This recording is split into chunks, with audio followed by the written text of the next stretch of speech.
Qu'est-ce que c'est que la France-Afrique? La France-Afrique, c'est ce qui a été mis en place en 1960, au moment où De Gaulle, à cause de la pression de l'histoire, a dû accorder l'indépendance aux pays d'Afrique. Il a à ce moment-là décrété une nouvelle légalité internationale, l'indépendance. Et en même temps, il a chargé son bras droit, Jacques Foccart, de faire exactement l'inverse. Pour 3 ou 4 raisons. D'abord, pour maintenir le rang de la France à l'ONU avec un cortège d'États clients, pour maintenir l'accès aux matières premières stratégiques, le pétrole, l'uranium, ou aux matières premières juteuses comme le bois, le cacao, etc., pour maintenir le financement de la vie politique, parce que je vous parlerai tout à l'heure des chiffres de détournement de la rente pétrolière ou du bois, etc., ça représente des centaines de milliards. Et les affaires dont on vous parle en France, ce sont des lotos paroissiaux par rapport aux financements politiques qui viennent de l'Afrique. Alors, ça c'était la troisième raison. Et la quatrième, qui m'est apparue plus récemment à travers un certain nombre de travaux historiques, c'est le rôle de sous-traitant de la France dans la guerre froide au service du camp occidental, c'est-à-dire empêcher une partie de l'Afrique de basculer du côté du camp communiste. Donc, pour ces 4 raisons, De Gaulle demande à Jacques Foccart de faire exactement l'inverse de ce qu'il dit. Alors, c'est là qu'il faut comprendre le problème. C'est que si on décrète une nouvelle légalité internationale et qu'on fait exactement le contraire, ce qu'on fait est illégal, ne peut être fait que de manière occulte, cachée. Et c'est pour ça que toutes ces relations franco-africaines sont très majoritairement cachées aux yeux du public, parce qu'elles sont inavouables, puisque la nouvelle légalité, c'est l'indépendance. Autrement dit, la France-Afrique, c'est comme un iceberg. Vous avez 10% d'émergés, la France, patrie des droits de l'homme, meilleure amie de l'Afrique, généreuse, etc., toute une face immaculée dans la relation franco-africaine, et vous avez 90% d'immergés, qui est la réalité profonde de la réalité franco-africaine, qui est le système mis en place par Jacques Foccart et qui visait à maintenir la dépendance. Quels étaient ces moyens inavouables? Je vais très vite parce que je voudrais ensuite passer à l'actualité et puis aux enjeux actuels. Quels étaient les moyens parallèles, illégaux, inavouables de tenir cette relation franco-africaine? Le premier, ça a été de faire un grand ménage pour choisir des chefs d'État amis de la France, souvent d'ailleurs avec la nationalité française, parfois tout simplement des agents des services français comme Omar Bongo, qui vivent souvent en France d'ailleurs, tous ces gens-là. Donc on a choisi des proconsuls à la peau noire. On les a choisis comment? D'abord par une guerre civile épouvantable au Cameroun qui a fait entre 100 000 et 400 000 morts, une guerre digne du Vietnam qui ne figure dans aucun manuel d'histoire. Ensuite, en assassinant les chefs d'État légitimes élus par la population, comme Sylvanus Olympio au Togo, qui a été assassiné par 4 sergents-chefs revenant de la guerre d'Algérie, dont l'un d'entre eux est toujours au pouvoir, et Yadema, tout cela sous la supervision de l'officier français qui était chargé d'assurer sa sécurité. Barthélemy Boganda, par exemple, le centrafricain, est mort dans un accident d'avion suspect. Donc on a fait un grand ménage. Ensuite, les autres, on les a promus par la fraude électorale ou par la corruption, les moyens classiques. Il n'y en a qu'un seul qui a résisté, qui est Sékou Touré, mais qui a connu tellement de vrais complots en l'espace de 2 ans qu'il a fini par en voir défaut et par devenir paranoïaque, donc par être écarté quelque part du jeu. Donc on a mis en place un certain nombre de chefs d'État amis et on a pu tenir ce système par un ensemble de mécanismes parallèles que je n'ai pas beaucoup le temps de décrire, mais sur lesquels on reviendra si vous voulez. C'est une présence mercenaire, mais ces mercenaires comme Bob Denard, c'était déjà des vrais faux mercenaires, puisque chaque fois qu'il avait un procès, l'ensemble des services secrets venait dire « Mais monsieur Denard travaille pour nous, ce n'est pas un mercenaire, c'est un corsaire de la République ». Donc on voit bien que c'était des moyens occultes qui en fait ne trompaient pas grand monde. Mais il y a d'autres moyens beaucoup plus subtils, beaucoup plus forts, c'est les entreprises faunées des services secrets français, notamment Elf, dont le Floch Prigent, l'ancien PDG, nous explique simplement que Elf, c'était le faux-nez des services secrets français, c'est-à-dire que les dizaines, les centaines de milliards prélevés sur le pétrole, entre le prix d'achat très, très faible et le prix de vente, et aussi avec les quantités de cargaisons non déclarées.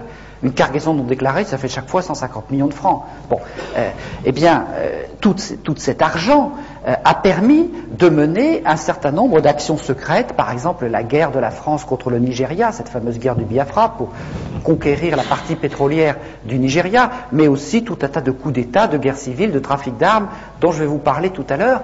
Et tout cela a été alimenté par un certain nombre de circuits financiers parallèles, par les surfacturations des gros chantiers, par un certain nombre de petites entreprises de sécurité dans l'environnement pétrolier qui faisaient payer 3 fois leurs prestations et qui étaient dirigées par des gens comme Denard. Donc la différence servait à leurs bonnes œuvres. Ou bien les missions de coopération, nous en avons eu la preuve, avaient des petites sociétés barbouzardes qui leur facturaient 3 fois le prix pour se mettre de côté la différence et puis pouvoir mener leurs actions parallèles. Donc on a mis tout un tas de mécanismes qui permettaient de pomper le fric, si vous voulez, des pompes à fric, qui permettaient de tirer une bonne partie de la substance de la rente des ressources africaines et de l'extraire, notamment grâce au franc CFA. On vous dit toujours le franc CFA, c'est un cadeau fait à l'Afrique. Le franc CFA, ça veut dire colonie française d'Afrique, je vous rappelle. Bon.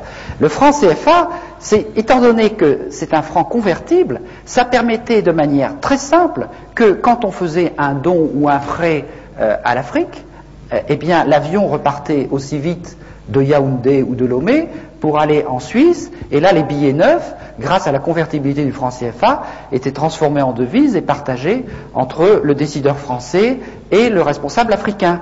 Une partie de la dette de l'Afrique qui s'explique comme ça. Bon, mais c'est vrai, ça c'est le mécanisme le plus simple, il y en a d'un peu plus compliqué, c'est toujours le même principe. La convertibilité du franc CFA a été l'instrument le plus sûr d'extraire une grande partie des ressources de l'Afrique, et quand je parle de la rente des matières premières, il faudrait rajouter la rente de l'aide publique au développement, parce que si nous en sommes arrivés là, c'est que pendant 10 ans on s'est battu pour faire en sorte que les 40 milliards d'aide publique au développement de nos impôts, que nous croyons servir pour l'aide publique au développement, aillent au moins en partie à destination. Et quand on s'est aperçu que ce n'était pas possible, on s'est dit, il y a quand même un vrai problème.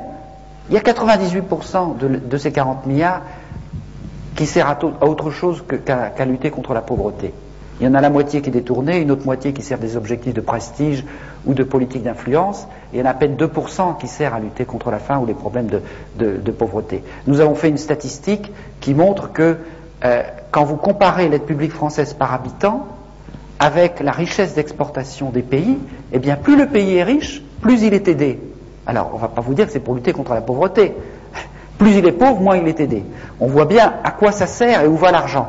Je n'ai pas le temps de développer ça, mais il faut bien voir que toute cette politique qui a été mise en place, donc à la fois de pillage par des moyens occultes, de présence barbouzarde. Alors chaque chef d'État avait à côté de lui un officier de la DGSE qui était chargé de veiller à la sécurité de ce chef d'État, ou le débarquer du jour au lendemain quand il avait cessé de plaire. Un Amani Diori au Niger, par exemple, le jour où il est venu l'idée de vendre de l'uranium à autre chose que la France, il a été débarqué immédiatement. Quand Denard a débarqué aux Comores en 1995, il y avait des officiers de la DGSE qui étaient chargés de la protection du président en place. Eh bien, ils sortiraient pour laisser partir le président, parce que ce président-là, Johar, avait cessé de plaire. Donc on voit bien qu'on est dans un mécanisme du degré zéro de l'indépendance, que ce soit au niveau politique, au niveau monétaire, au niveau économique, au niveau militaire. Là non plus, j'ai pas le temps de développer, mais tous les généraux, les officiers sont formés en France, recrutés, n'ont une carrière rapide que ceux qui entrent dans les cercles d'initiés, et ces généraux deviennent assez souvent d'ailleurs chefs d'État et sont dans un copinage permanent avec les réseaux militaires de la France-Afrique. Donc on est dans un mécanisme de captation de la dépendance totale. Pour vous donner un dernier exemple, qui est le plus caricatural, enfin peut-être pas, mais le plus actuel, c'est ce qui se passe au niveau des élections depuis 1990. Parce que, vous comprenez, dans la mesure où on met ici en place des chefs d'État amis, et on leur dit, enrichissez-vous, confondez l'argent public et l'argent privé, donnez l'exemple de la corruption. Dans la mesure où on dit ça à ces gens-là, on comprend bien que le développement, il n'a pas été très loin. Si vous passez du service public qui restait un tout petit peu au moment des indépendances au self-service public généralisé, si vous avez cette corruption qui monte, en plus la baisse du cours des matières premières, et puis ensuite, je vous expliquerai le scandale de la dette, vous voyez bien que ces dirigeants, quand est arrivée en 1990 une incroyable poussée démocratique en Afrique, ils ne pouvaient pas dire au peuple « élisez-moi parce que je vais faire le bien et le développement du peuple ». Et à ce moment-là, ils se sont mis, et j'en dirai quelques mots, à utiliser l'arme ultime du politique, qui est l'arme du bouc émissaire, l'arme de la manipulation de l'ethnisme, en disant si vous votez pas pour moi, ce sera l'ethnie détestée qui va venir prendre la place à ma place, et c'est ce qui s'est passé exactement au Rwanda, ce qui a failli se passer en Côte d'Ivoire, et qui menace un certain nombre de pays d'Afrique. Mais pour assurer en même temps la continuation de ces régimes usés mis en place par la France-Afrique, on a trouvé une formule extraordinaire de coopération en iceberg. Mitterrand a déclaré en 1990 « Vive la démocratie en Afrique », je résume, on va vous aider, on va vous fournir des urnes transparentes, des bulletins, pour que le peuple puisse élire ses dirigeants. Alors les gens se sont mobilisés de manière incroyable autour des urnes pour empêcher qu'on les bourre jour et nuit. Ils ont voté à 70-80% pour chasser le dictateur. Et puis, en même temps qu'on faisait cette coopération à ce niveau-là, on envoyait dans la capitale, auprès des ordinateurs chargés de centraliser les résultats, des coopérants très spéciaux issus des réseaux Pasqua ou de la mairie de Paris, où en fraude électorale on est relativement adroit, et avec des logiciels un peu spéciaux, on faisait en sorte que les 80% de votes contre le tyran se transforment en 80% de votes pour le tyran, ou en 52% s'il était modeste.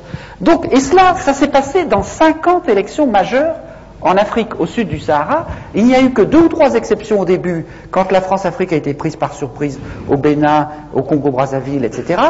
Et puis, 2 ou 3 à la fin, quand des peuples ont trouvé la parade. Au Niger, par exemple, il y avait un dictateur installé par Focard, il a été renversé, la France a hurlé à l'interruption du processus démocratique, n'est-ce pas, puisque le dictateur a été renversé. Et donc, les officiers qui avaient renversé le dictateur ont organisé des élections tout seuls, et ça a été les élections les plus incontestées d'Afrique depuis 40 ans. Bon, au Sénégal, où il y avait un régime ultra corrompu, ils ont trouvé la parade en jumelant les téléphones portables et les radios locales, ce qui fait qu'ils ont annoncé en direct les résultats, court-circuitant les manœuvres qui se passaient à ce niveau-là avec les réseaux france-africains. C'est d'ailleurs pour ça qu'on a retardé l'apparition des portables au Tchad. Bon, donc on a mis en place un tas de systèmes qui permettaient, et c'est le cas, je ne vais pas vous détailler toutes ces élections, mais ceux qui connaissent un peu l'Afrique le savent, ça a été le cas au Cameroun, au Gabon, au Togo, à Djibouti, en Mauritanie, encore récemment au Bénin, et c'est ce qui est en train de se jouer à Madagascar, où il se passe des choses absolument extraordinaires ou monumentales, où il y a un mouvement depuis 3 ou 4 mois pour affirmer la légitimité d'une élection contre une pseudo-légalité d'une commission constitutionnelle totalement bidon, et si le peuple de Madagascar gagne, c'est quelque chose de très important pour l'Afrique parce que ça va donner des tas d'idées à beaucoup de gens. Donc je vous invite vraiment à soutenir le combat du peuple malgache parce que c'est un combat absolument décisif pour l'Afrique. Parce que c'est un combat pour essayer de vaincre cette fatalité imposée de l'extérieur, et vous observerez bien entendu que la France prétend qu'il faut défendre la légalité dans l'affaire. Bon. La France, pourquoi ? Parce que Madagascar a des émeraudes, parce que Madagascar a un tas de choses qui passent toujours pour le financement des partis politiques.